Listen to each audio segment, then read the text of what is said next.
Hello everyone, how are you? Welcome to my YouTube channel English Today by Rajesh sir. Guys, आज की video काफ़ी important है। आज आपको हम यह बताना चाहेंगे कि वास्तव में जो हम दिन प्रतिदिन डेली रूटीन कन्वर्सेशन में, बुक्स में, कहीं पर भी जो THE द को पाते हैं, देखते हैं, पढ़ते हैं, बोलते हैं, तो उसका मूल अर्थ क्या होता है? क्या हमने कभी यह जानने का प्रयास किया कि द का मूल अर्थ होता क्या है? उसका रूट मीनिंग क्या होती है? कभी आपने जानने का प्रयास नहीं किया। ज़रा गौर से आप देख लीजिए, सोच लीजिए, समझ लीजिए, क्या आपने कभी द के अर्थ को जानने का प्रयास किया कि द का अर्थ क्या होता है? इंटरेस्टिंग वीडियो है, बड़ी ही नई जानकारी लेकर के आई है, मिस मत करिएगा, ज़रूर देखिएगा, पूरी देखिएगा। आज मैं आपको क्लियर कर दूंगा कि यहाँ पर जो द का प्रयोग कहीं पर आप पाते हो, बोलते हो, बुक्स में हो, कहीं पर भी हो द का यूज़, उसका वहाँ पर अर्थ क्या होता है। अक्सर हम बिना अर्थ के ही यूज़ करते हैं, ठीक है। जैसे द बॉय इज़ कमिंग, यहाँ पर सिमिलर, ठीक है। जैसे आप बोलते हो boy is coming, the boy is coming, करते भी हैं, नहीं भी करते हैं, वो तो अलग रूल है। उसके लिए आर्टिकल ए एंड द का प्रयोग सीखना होगा, ठीक है। उस पर कभी वीडियो बनाएंगे तो ज़रूर चर्चा करेंगे, ज़बरदस्त है, काफ़ी इंटरेस्टिंग है। लेकिन आज का केवल टॉपिक इतना ही है कि क्या हम द के अर्थ को जानते हैं? द की उत्पत्ति कहाँ से हुई है, यानी द किन शब्दों का प्रतिनिधित्व करता है। तो आइए हम इसी पे चर्चा करते हैं कि द का मूल अर्थ क्या होता है। देख लीजिए, गौर से देखिएगा कि यहाँ पर THE मैंने आपके सामने दिस, दैट, दीज और दोज, इन चार शब्दों को लिखा है। तो आपको जानकर हैरानी होगी कि जो द है दिस, दैट, दीज, दोज के बदले यूज़ किया जाता है। फिर से सुन लीजिए, कान खोलकर सुन लीजिए, आपको नई इन्फॉर्मेशन मिल रही है, पूरी तरह से न्यू है। आप इन चीज़ों का, ठीक है, प्रयोग अक्सर करते हो, यहाँ पर, यहाँ पर, यहाँ पर, दिस, दैट, दीज, दोज अक्सर हम यूज़ करते हैं, अर्थ भी जानते हैं। लेकिन एक बार आप सोच के देखिए कि क्या अभी द के अर्थ के बारे में कभी सोचना चाहा? क्या आपने कभी यह प्रयास किया कि द का अर्थ क्या होता है? कुछ भी नहीं होता। लेकिन मैं आपको बता रहा हूँ कि द का अर्थ क्या होता है। तो द का जो अर्थ होता है वह इनसे है, यानी the, this, that, these, those के बदले यूज़ किया जाता है। ओके, ध्यान से देखिएगा। दिस का मतलब होता है यह, इस, दैट का मतलब होता है वह, उस, और दीज का मतलब होता है ए सब, इन, और दोज का मतलब होता है वे सब, उन। मैं आपको बता दूं कि ये दिस, दैट, दीज, दोज, इनको कहा जाता है डिमॉन्स्ट्रेटिव प्रोनाउंस। ओके, जब ये नाउंस के बदले आते हैं तो इन्हें डिमॉन्स्ट्रेटिव प्रोनाउंस कहा जाता है। संकेतवाचक सर्वनाम, मैं इनके बारे में भी बता दे रहा हूँ। और जब ये किसी नाउन के साथ आते हैं, अर्थात पहले इनका यूज़ हुआ हो, उसके जस्ट बाद कोई नाउन आ गया हो, तो उन्हें कहा जाता है डिमॉन्स्ट्रेटिव एडजेक्टिव और डिमॉन्स्ट्रेटिव डिटर्मिनर, संकेतवाचक निर्धारक या संकेतवाचक विशेषण। ये चीज़ आप जानते ही हैं, ठीक है। जैसे नहीं जानते हैं तो एक एग्जाम्पल लिख करके मैं समझाने का प्रयास कर रहा हूँ, ज़रा गौर से देखिएगा। जैसे दिस इज़ माई पेन, अब देख लीजिएगा, मैंने यहाँ पर लिखा है, यहाँ पर दिस इज़ माई पेन, यह कलम मेरी है। तो ये जो दिस आया है किसको बता रहा है? पेन को। पेन क्या है यहाँ पर? नाउन, कॉमन नाउन है। देखो, अगर कोई पेन है, मान लीजिए पड़ी है, टेबल पर है, कहोगे यह कलम मेरी है, ऐसे नहीं बोलोगे कि यह कलम मेरी है। पेन तो टेबल पर है, आप सामने देख के बता रहे हो यह कलम मेरी है, ठीक है, यह पुस्तक मेरी है। आपको संकेत करना ही पड़ेगा, जब तक संकेत नहीं करेंगे आप बोल नहीं पाएंगे। इसीलिए इनको संकेतवाचक, ठीक है, विशेषण और सर्वनाम कहते हैं, लेकिन यूज़ के आधार पे। तो देखिए, ये अकेले आ गया, यहाँ पर दैट इज़ माई पेन भी लिख सकते हो, दीज आर माई पेन्स लिख सकते हो, दोज आर माई पेन्स लिख सकते हो। बात समझ में आई? सबका प्रयोग एक जैसा होता है, बस ए सिंगुलर है, सिंगुलर है, प्लूरल है, प्लूरल है। ठीक है, एक वस्तु, व्यक्ति, स्थान एक नाउन की तरफ संकेत करता है हमेशा। ठीक है, नज़दीक की यह एक नाउन की तरफ संकेत करता है, दूर के, ठीक है, ये नज़दीक के और ये दूर के, एक से अधिक नाउन्स की तरफ संकेत करता है। ठीक है, नज़दीक की, हमेशा ध्यान देना, नज़दीक की, और ये जो दोज है यह हमेशा दूर के एक से अधिक नाउन की तरफ संकेत करता है। ये तो आप जानते ही, छोटी कक्षाओं में पढ़ाया गया होगा। तो दिस इज़ माई पेन, अगर इसी को हम ऐसे लिख दें, दिस पेन इज़ माइन। अब ध्यान देना, अब यहाँ पर मैंने एक सेंटेंस लिखा, दिस इज़ माई पेन। यहाँ देख लो, दिस के बाद तुरंत वर्ब आ गया, जिसको आप लिंकिंग वर्ब बोलते हो, हेल्पिंग वर्ब नहीं है, और पेन यहाँ पर आया। तो ये जो दिस आया है, यह कलम मेरी है, तो ये इस यह को किसके लिए यूज़ कर रहे हो? यहाँ पर पेन के लिए। पेन है नाउन, तो यह जब अकेले आएगा किसी नाउन की तरफ संकेत करेगा, अर्थात इसके बाद वर्ब आएगा, तो ये हो जाएगा डिमॉन्स्ट्रेटिव प्रोनाउन, यानी संकेतवाचक सर्वनाम। क्लियर? लेकिन जब दिस, दैट, दीज, दोज के साथ, ठीक है, नाउन आ जाएगा, जस्ट उनके बगल में नाउन आ जाएगा, तो वह होगा डिमॉन्स्ट्रेटिव एडजेक्टिव। क्या होगा? डिमॉन्स्ट्रेटिव एडजेक्टिव, संकेतवाचक विशेषण। क्योंकि देख लीजिए यहाँ पर जब उच्चारण करोगे तो यह कलम मेरी है, ध्यान से सुनना, यह कलम मेरी है, यह मेरी कलम है। देखो उच्चारण देखो, इनके तुरंत बाद कलम को बोलना पड़ रहा है। देखो, यह कलम मेरी है, यहाँ देखो, यह मेरी कलम है। तो यूज़ के आधार पे इनका नाम बदल जाता है। ये डिमॉन्स्ट्रेटिव सर्वनाम भी होते हैं, डिमॉन्स्ट्रेटिव विशेषण भी होते हैं। ठीक, ऐसे चारों का यूज़ होता है, नज़दीक के लिए, दूर के लिए, नज़दीक के लिए, दूर के लिए, एक वचन, बहुवचन, बहुवचन। क्लियर हो गया? अब आइए चर्चा करते हैं। तो आप समझ जाइए, this, that, this, those, the के, ठीक है ना, ये जो द देख रहे हो ना, द के ही लिए आप यूज़ करते हो। तो कहीं पर द का यूज़ हुआ है, लेकिन ऐसे सेंटेंस जो मैं लिख रहा हूँ ऐसे सेंस में होना चाहिए। कहीं पर इनका प्रयोग न किया गया हो, द का प्रयोग किया गया हो, तो समझ जाना कि वहाँ पर अर्थ यही दे रहा है। अर्थात the, this, that, this, those का छोटा रूप है। ठीक है, दिस, दैट, दिस, दोज का छोटा रूप कौन है? द है। अभी आपको यह पता हो गया होगा कि द का मूल अर्थ क्या होता है। कभी भी अंग्रेजी में आप नहीं पाए होंगे, कहीं हिंदी में लिखा हुआ आप नहीं पाएंगे। ध्यान दीजिएगा, किसी भी सेंटेंस में आप लिखा हुआ नहीं पाएंगे कि द का अर्थ क्या होता है। लेकिन देखिए यहाँ पर द का अर्थ निकल के आ रहा है, गौर से देखिए। अब देखिए यहाँ पर मैंने लिखा है, I know the man who is coming. I know the man who is coming, मैं आदमी को जानता हूँ जो यहाँ आ रहा है।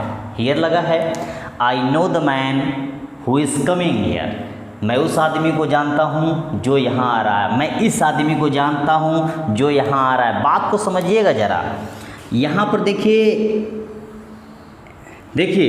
I know the man who is coming here, कह रहा है कि मैं आदमी को जानता हूँ जो यहाँ आ रहा है। तो सवाल उठता है, गौर से सुनिएगा, समझाने का प्रयास कर रहा हूँ। मैं आदमी को जानता हूँ जो यहाँ आ रहा है, तो सवाल उठता है, आप किस आदमी को जानते हैं? आप किस आदमी को जानते हैं? तो तुरंत जवाब आएगा, मैं इसी आदमी को जानता हूँ जो यहाँ आ रहा है, मैं उसी आदमी को जान रहा हूँ जो यहाँ, मैं उस आदमी को जान रहा हूँ जो यहाँ आ रहा है, मैं इस वाले आदमी को नहीं जान रहा हूँ जो वहाँ जा रहा है, मैं इस आदमी को जानता हूँ जो अभी यहाँ आ रहा है। बात को समझो यहाँ पर आप, आई नो द मैन, तो आई नो द मैन, यहाँ पे जो द देख रहे हैं आप, द को आप इसको ऐसे कर लीजिए ना, यहाँ पर द के बदले आप किसका प्रयोग कर दीजिए? दिस का। 100% सही है। I know this man who is coming here, मैं इस आदमी को जानता हूँ जो यहाँ आ रहा है। आप किस आदमी को जानते हैं भाई? आप बात कर रहे हैं 1, 2, 3, 4, 5 लोग हैं यहाँ पे, आप किस आदमी को? बहुत सारे लोग यहाँ पर, किस आदमी को जानते हो? तो बोलेगा, मैं इस आदमी को जानता हूँ, ये जो यहाँ आ रहा है, मैं इस आदमी को नहीं जो वहाँ जा रहा है, मैं उस आदमी को नहीं जानता जो वहाँ जा रहा है, मैं इस आदमी को जानता हूँ, ये जो बैठा है सामने सबसे पहले और जो उठ के यहाँ आ रहा है, मैं इस आदमी को जानता हूँ, उसको नहीं जानता, मैं उसको नहीं जानता, मैं उसको नहीं जानता, मैं इसको नहीं जानता, मैं इस आदमी को जा रहा हूँ जो यहाँ आ रहा है, अभी जस्ट मेरे पास आ रहा है। बात समझ रहे हैं? तो ये जो देख रहे हैं आपका द का प्रयोग, लेकिन हाँ हिंदी में नहीं लिखा होगा। अगर इसका उच्चारण करोगे आप कि I know the man who is coming here, बस इसका इतना ही होगा, मैं आदमी को जानता हूँ जो यहाँ आ रहा है। अगर हिंदी में कहीं लिख दिया मैं इस आदमी को जानता हूँ जो यहाँ आ रहा है, तब भी 100% आप द का प्रयोग करेंगे तब भी सही है, दिस का प्रयोग करेंगे तब भी सही है। अगर दिस का प्रयोग कर देते हैं तो सारी बात ही क्लियर हो जाती है कि दिस का मतलब इस होता है, यह होता है, तो अर्थ दे ही रहा है। लेकिन अगर दिस का प्रयोग नहीं है, द का प्रयोग है, तब आप क्या करोगे? तो अर्थ कैसा निकालोगे? अर्थ निकालोगे कि द दिस का अर्थ दे रहा है। फिर से देख लीजिए, I know the man who is coming here, I know the man who is coming here, मैं इस आदमी को जानता हूँ जो यहाँ आ रहा है। अब देखिए, अगर कोई पूछेगा आप किस आदमी को जानते हैं, तो कहेगा कि मैं इस आदमी को जा रहा हूँ, उस आदमी को नहीं जो उधर जा रहा है, उस आदमी को नहीं जो उधर जा रहा है, उस आदमी को नहीं जो वहाँ बैठा है, उस आदमी को नहीं जो यहाँ लेटा है, मैं इस आदमी को जानता हूँ। ये जो बीच वाला है जो इधर आ रहा है, इधर ऐसे आता है, मेरे पास आ रहा है, मैं इस आदमी को जानता हूँ। बात को समझिएगा। तो यहाँ पर द का मतलब क्या है? दिस। तो आप मूल अर्थ समझ गए होंगे कि द का हिंदी क्या होता है? इस होता है, यह होता है, मैं यह आदमी जानता हूँ जो यहाँ पर आ रहा है। अक्सर यहाँ पर इस बैठेगा, यह भी बैठा सकते हो, लेकिन बोलने में इस अच्छा लग रहा है तो यहाँ पर उचित लग रहा है, तो यहाँ पर यह भी होता है, इस भी होता है। दोनों हिंदी है किसके? दिस के। और दिस का जो अर्थ है वह किस में छुपा है? द में। अर्थात दिस, दैट, दिस, दोज के छोटे रूप के रूप में किसका प्रयोग किया जाता है? द का प्रयोग किया जाता है। बात समझ में आई? मूल अर्थ बता रहा हूँ, कहीं नहीं मिलने वाला है। आगे देखिए, I lost the pen you gave me yesterday. I lost the pen you gave me yesterday. मैंने कलम खो दी जिसे, ध्यान देना यहाँ पर चाहे तो आप दैट या विच लगा सकते हो, नहीं भी लगा सकते हो, यहाँ छुपा हुआ है, क्लॉज है, बड़ी एडवांस चीज़ें हैं, ठीक है। I lost the pen that you gave me yesterday, मैं कलम खो दिया जिसे तुमने, ठीक है, मुझे कल दिया था। मैं कलम खो दिया जिसे तुमने मुझे कल दिया था। अब बात आती है, मैंने कलम को खो दिया जिसे तुमने मुझे कल दिया था। तो कोई पूछेगा कौन सी कलम खो दिया भाई, तुमने कौन सी कलम खो दिया? तो बोलेगा मैंने उसी कलम को खोया जिसे तुमने कल दिया था, जो तुमने परसों दिया था वो तो मेरे पास पड़ी है। बात को समझिएगा, प्रयास कर रहा हूँ आपको समझाने का। I am trying to make you convince, मैं आपको समझाने का प्रयास कर रहा हूँ। देखो, I lost the pen you gave me yesterday, मैं कलम खो दिया जिसे तुमने मुझे कल दिया था। तो बात आएगी कौन सी कलम खो दिया भाई? तो कहेगा मैं उसी कलम को खोया हूँ, उसी जिसे तुमने मुझे कल दिया था, जो आज दिया है, जो परसों दिया था, मैंने उस कलम को नहीं खोया है, वो तो मेरे पास पड़ी है। मैंने उसी कलम को खो दिया जो तुमने कल दिया था, जो तुमने कल दिया, उसी कलम को खो दिया, उसी कलम को। ध्यान देना, तो यहाँ पर द किसके अर्थ में यूज हुआ है? ध्यान दीजिएगा आप, किसके अर्थ में यूज हुआ है? दैट के अर्थ में यूज हुआ है। तो इसका मतलब द यहाँ पर दैट के बराबर में यूज हुआ है। चाहे आप द का यूज करिए, चाहे आप दैट का यूज करिए, दोनों सही है, लेकिन चूंकि क्लॉज है, क्लॉज में अक्सर यहाँ पर द का ही प्रयोग किया जाता है, ठीक है, और अर्थ इन्हीं का निकलता है। अब बात को समझ जाइएगा आप कहेंगे कि यहाँ पर आपने दिस का प्रयोग किया क्योंकि ये सिंगुलर है, इसीलिए मैंने यहाँ पर दिस का प्रयोग किया। यहाँ पर पेन भी सिंगुलर है, इसीलिए मैंने यहाँ पर दैट का प्रयोग किया। यहाँ पर मैं दिस और दोस का प्रयोग नहीं कर सकता। Clear? I lost the pen you gave me yesterday, मैंने कलम खो दी जिसे तुमने मुझे कल दिया था। तो बात आती है कौन सी कलम खो दिया तुमने? किस कलम की बात कर रहे हो? कौन सी कलम खो दिए? तो कहेगा मैंने उसी कलम को खोया, उस है ना, उस, उसी, वह, ठीक है, उस, उसी, यह, इस, इसी। ध्यान दीजिएगा, तीनों अर्थ होता है, दोनों बोल सकते हो, यह भी बोल सकते हो और इसी भी बोल सकते हो। मैंने उसी कलम को खोया जिसे तुमने मुझे कल दिया था, जिसे तुमने परसों, अगले दिन, संडे को दिया था। उस कलम को मैंने नहीं खोया, वो तो मैंने संजो कर रखा है, बचा करके रखा है, वो मेरे पास पड़ी है। लेकिन मैंने उसी कलम को खोया जो तुमने मुझे कल दिया था, कल वाली कलम को मैंने खो दिया। तो यहाँ पर the is equal to that in the meaning, यानी मीनिंग में द किसके बराबर है, दैट के। तो आपको समझ में आ रहा होगा कि द का मूल अर्थ क्या होता है। द का मूल अर्थ यह, इस, इसी, वह, उस, उसी। ठीक है, ए सब, इन, इन्हीं, वे सब, उन्हीं। बात समझ में आ रही है। तो ऐसे यहाँ पर द का प्रयोग सेंटेंसेस में होता है, जिसका हिंदी में अर्थ तो नहीं दिखाई देता और समझ में भी नहीं आता है कि द का मतलब क्या है। हम केवल करते जाते हैं और उसका अर्थ हमें समझ में ही नहीं आता। लेकिन आज मैं आपको समझाऊंगा कि द का अर्थ क्या होता है। गौर से वीडियो देखते रहिए। थर्ड पे आइए, see likes the stories you are telling here. ठीक है, see likes the stories you are telling here, यानी वह कहानियों को पसंद करती है। यहाँ पर भी ध्यान दीजिएगा, यहाँ पर भी विच या दैट छुपा हुआ है, ऐसे में क्लॉज है। ठीक है, लिख भी सकते हो, नहीं भी लिख सकते हो। वह कहानियों को पसंद करती है जिन्हें, ठीक है, तुम यहाँ सुना रहे हो। टेल मतलब सुनाना। जिन्हें तुम यहाँ सुना रहे हो वह उन कहानियों को पसंद करती है। अब ध्यान दीजिएगा, वह कहानियों को पसंद करती है जिन्हें तुम यहाँ सुना रहे हो। टेलिंग में सुनाना।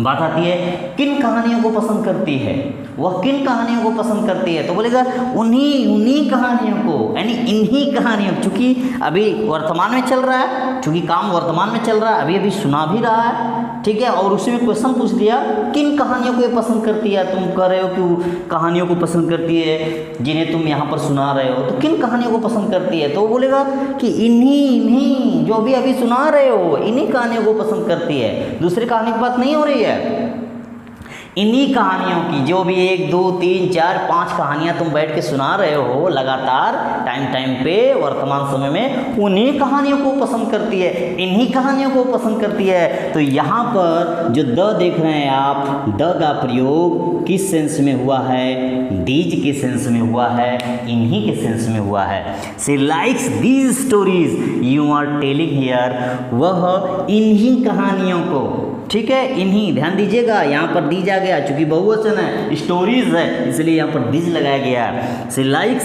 These stories you are telling here, वह इन्हीं कहानियों को यहाँ पसंद करती है जिसे आप यहाँ पर सुना रहे हैं।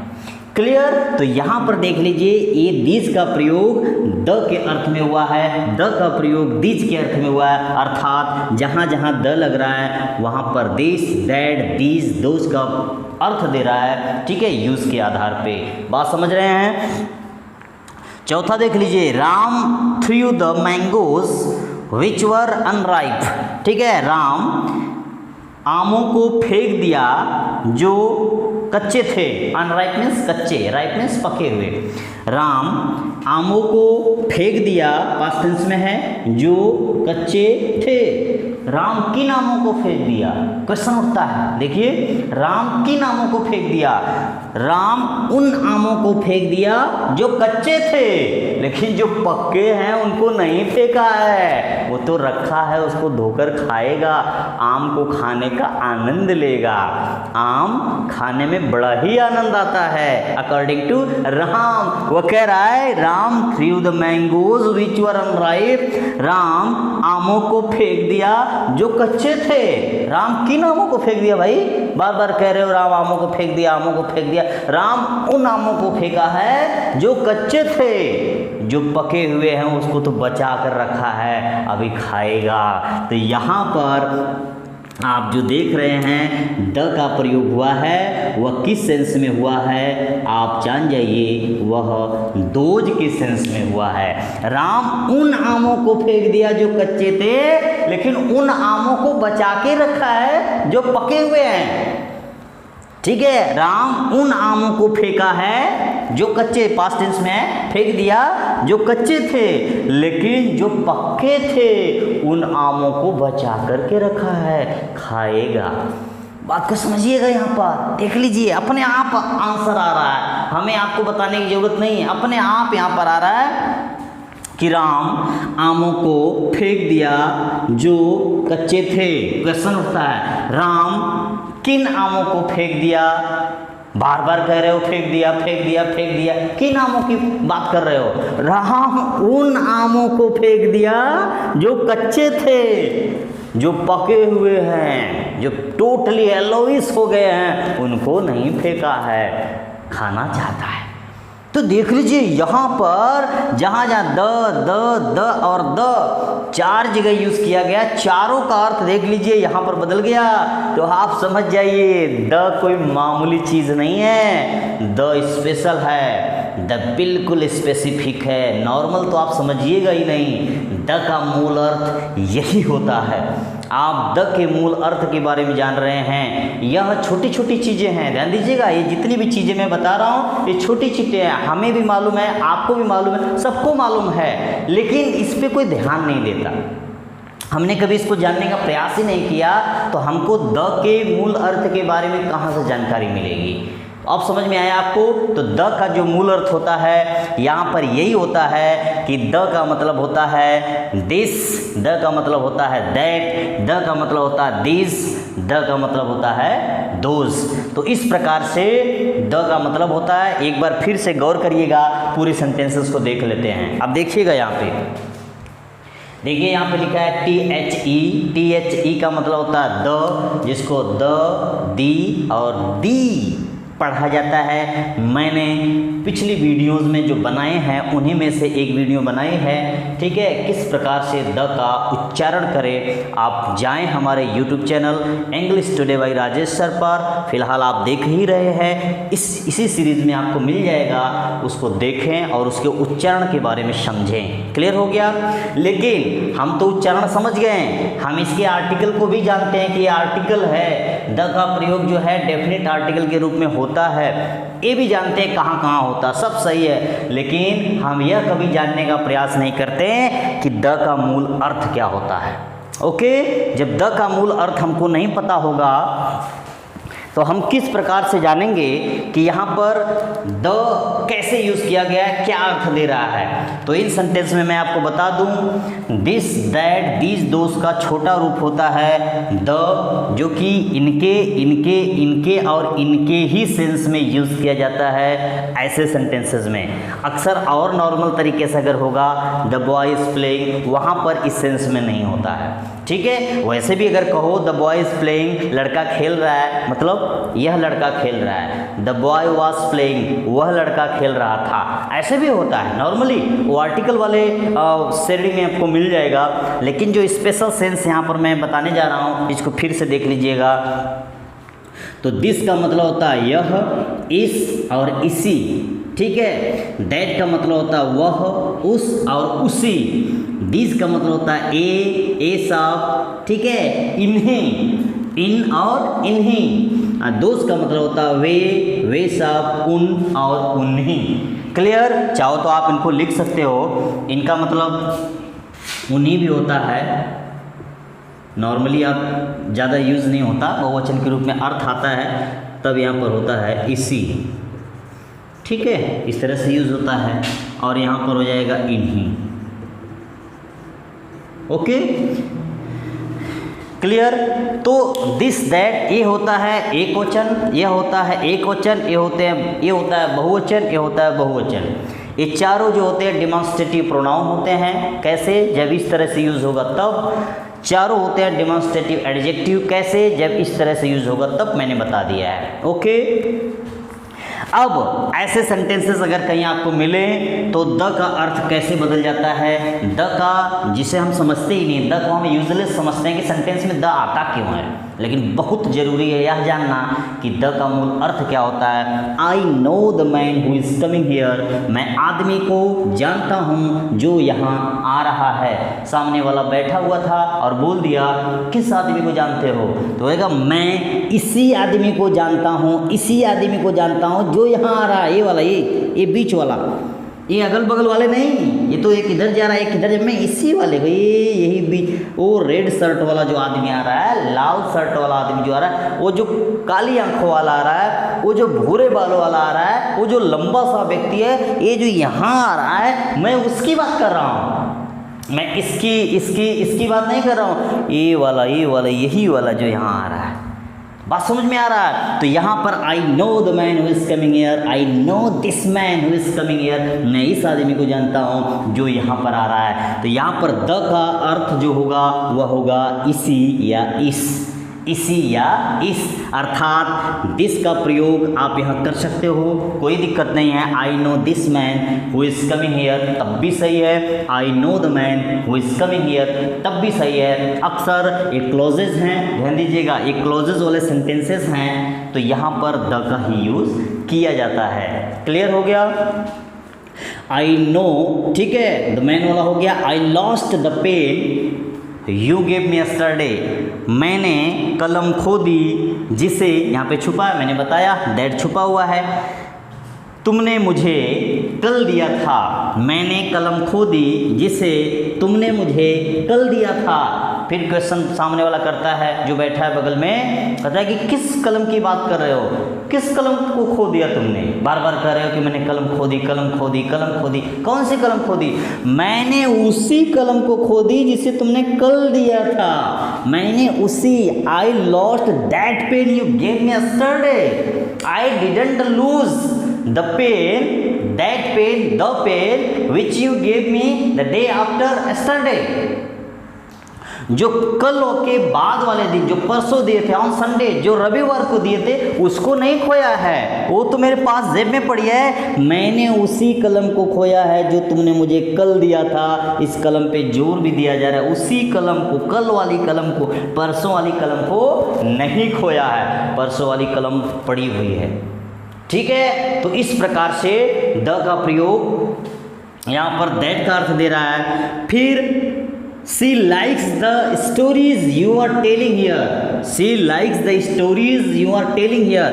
वह कहानियाँ पसंद करती है जिन्हें तुम यहाँ सुना रहे हो। कौन सी कहानियाँ पसंद करती है? वह कौन सी कहानियाँ पसंद करती है? किस कहानियों की बात कर रहे हो? वह इन्हीं कहानियों को पसंद करती है, इन्हीं जो अभी अभी चल रही हैं, वह इन्हीं कहानियों को पसंद करती है जिसे तुम यहाँ सुना रहे हो, अभी वर्तमान में भी सुना रहे हो।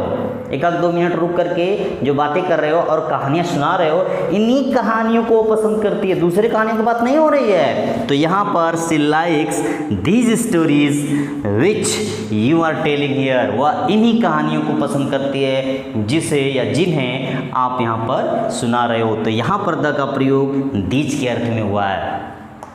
Ram through the mangoes which were unripe, Ram आमों को फेंक दिया जो कच्चे थे। राम किन आमों को फेंक दिया?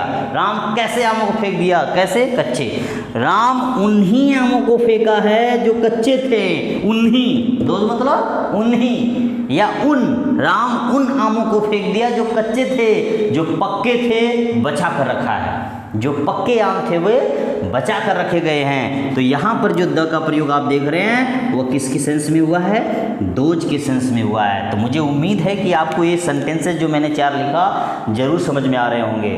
तो आप बस इतना जान जाइए, किसी भी सेंटेंस में अगर आप द का अर्थ ठीक है निकालना चाहते हैं तो आप इस तरह से निकाल सकते हैं। द कोई फालतू चीज़ नहीं है, द कोई फालतू वर्ड नहीं है, ठीक है, बड़ा ही इम्पोर्टेंट है। इसका प्रयोग जब आप करेंगे आर्टिकल के रूप में ना, अक्सर गजब, द तो इतना लाजवाब है, इतना लाजवाब है कि एडजेक्टिव को नाउन बना देता है। बता लीजिए, अब एडजेक्टिव को कोई नाउन बना दे, इतनी पावर जिसके अंदर हो, वो कोई मामूली शब्द नहीं हो सकता। जैसे आपने कहा पुअर, पुअर मीन्स होता है गरीब, लेकिन द पुअर गरीब लोग। ग्रेट एडजेक्टिव है, ग्रेट महान, लेकिन द ग्रेट महान लोग। ब्यूटीफुल एडजेक्टिव, द ब्यूटीफुल बहुत ही सुंदर लोग, द ब्यूटीफुल सुंदर लोग। ठीक है, हैप्पी खुशहाल यानी खुश, द हैप्पी खुशहाल लोग। अब देख लीजिए द में इतनी पावर है, इतनी एबिलिटी है, इतनी क्वालिटी है, इतनी कैपेसिटी है कि वह एडजेक्टिव तक को नाउन बनाने की मादा रखता है, दम रखता है। तो द को आप बहुत मामूली शब्द मत समझिए, मोस्ट इंपॉर्टेंट की श्रेणी में आता है। लेकिन ए एंड द आर्टिकल होते हैं, जब इनका प्रयोग डिटेल में आप पढ़ोगे, लगभग में आप जानते ही हो, बहुत इंपॉर्टेंट होते हैं, प्रतियोगी परीक्षाओं में खूब पूछे जाते हैं। उस पर कभी वीडियो बनाएंगे तो खूब डिटेल में चर्चा करेंगे। लेकिन आप जिन चीज़ों को देखते तो रोज़ हो, लेकिन कभी समझने का प्रयास नहीं करते कि द का वास्तव में अर्थ होता क्या है। कोई नहीं समझने का प्रयास करता कि द का वास्तव में अर्थ होता क्या है। हम नहीं समझ पाते, बस यूज़ करते हैं, देखते हैं, पढ़ते हैं, बोलते चले जाते हैं, लेकिन कभी ये समझने का प्रयास ही नहीं करते ये जो द लिखा हुआ है उसका अर्थ क्या है। आपको बता दूं, सारे शब्दों का, जितने भी सेंटेंस में शब्द लिखे हुए, I know the man who is coming here, ये जितने भी आप शब्द देख रहे हैं सेंटेंस में, सभी का सभी अपना अपना अर्थ है। जब एक एक शब्दों पर चर्चा करोगे ना, कई घंटे बीत जाएंगे। जब एनालाइज करोगे, विश्लेषण, आई पर, नो पर, द पर, मैन पर, who is coming here, full stop, एक एक शब्दों का और इन चिन्हों का जब एनालाइज करोगे ना, एक एक सब सेंटेंस में एक एक घंटे तक आप विश्लेषण कर सकते हो। इतनी इसमें जो है रहस्य छुपा हुआ है, इसमें रहस्य छुपा एक एक शब्दों में। ठीक है, प्रोनाउन है, पर्सनल प्रोनाउन है, एक वचन है, बहुवचन है, देखो कितना आ रहा है। ये वर्ब है, फर्स्ट फॉर्म है, ट्रांजिटिव है कि इंट्रांजिटिव है, कैसा है। आप अगर एक एक शब्दों पे चले जाओ तो खूब टाइम लगने वाला है। और यही होती है असली स्टडी, यही होता है असली पढ़ाई। ठीक है ना। तो मुझे उम्मीद है कि आपको द का अर्थ मालूम हो गया होगा। तो इस वीडियो को देखने के बाद आप शेयर जरूर करिएगा। आप इसको जितने लोगों तक शेयर करोगे, सभी लोग इससे लाभान्वित होंगे। एक रहस्य को जानेंगे कि द का प्रयोग जो हम रोज़ करते हैं, रोज़ बोलते हैं, रोज़ सुनते हैं, रोज़ पढ़ते हैं, जो हमें अभी तक पता ही नहीं था कि इसका मूल अर्थ क्या होता है, आज हमें पता चला कि द का मतलब तो दिस, दैट, दीज, दोज होता है। इन्हीं चारों शब्दों का यह छोटा रूप होता है, ऐसा अर्थ देता है। बात समझ में आया? शेयर करिए, लाइक करिए, कमेंट करिए और चैनल को सब्सक्राइब जरूर करें। That's all, thank you.